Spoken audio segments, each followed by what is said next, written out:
Hello guys, আসসালামু আলাইকুম। সবাই কেমন আছেন? আশা করি ভালো আছেন। আজকে সকালে আমি আমার গাছের যে সবেদাগুলো অনেক বাদুড়ে খেয়ে ফেলতেছে। তো আজকে আমি একটা কোটা বানাইলাম সবেদা পাড়ার জন্য নতুন করে। আগে একটা কোটা বানাইছিলাম, ওটা নষ্ট হয়ে গেছে, আবার নতুন একটা কোটা বানাইলাম।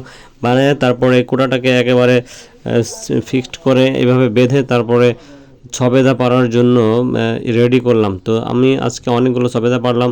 তো আসলে এই ফলগুলো খাইতে অনেক সুস্বাদু, কিন্তু এগুলো পাইরে তো করা অনেকটাই জটিল একটা কাজ। তো এগুলো এমনভাবে পারতে হয়, একটু যদি আঘাত খায় তাহলে নষ্ট হয়ে যায়। খুবই সাবধানে এইভাবে পারতে হয়।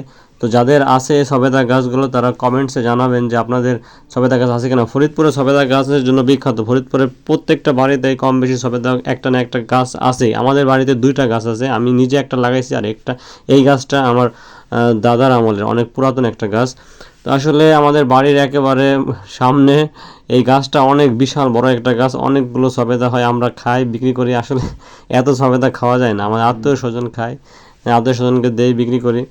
বিক্রি করার পরও এই বছরে অনেক সবেদা রয়ে গেছে। তো এগুলো আসলে এই বছরে আল্লাহর রহমতে এত ফলন হয়েছে, তো অবাক করার মতো প্রচুর সবেদা ধরছে গাছে। 2বার করে বিক্রি করছি, তারপরেও কিন্তু আরও অনেক সবেদা গাছে রয়ে গেছে।